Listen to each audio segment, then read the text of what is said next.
Så er vi taget lidt på stranden her. Eller nærmere sagt, er vi taget på en strandeng.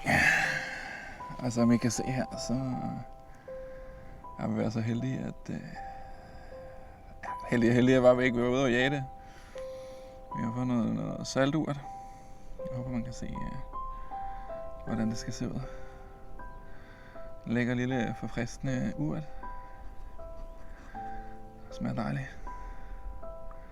Nu vil vi plukke noget af det, for der er en del af det den her vej. Og der er også masser af den vej. Der er også nogle gode nogle derovre. Det ligner sådan lidt perverse juletræer. Jeg ved det ikke.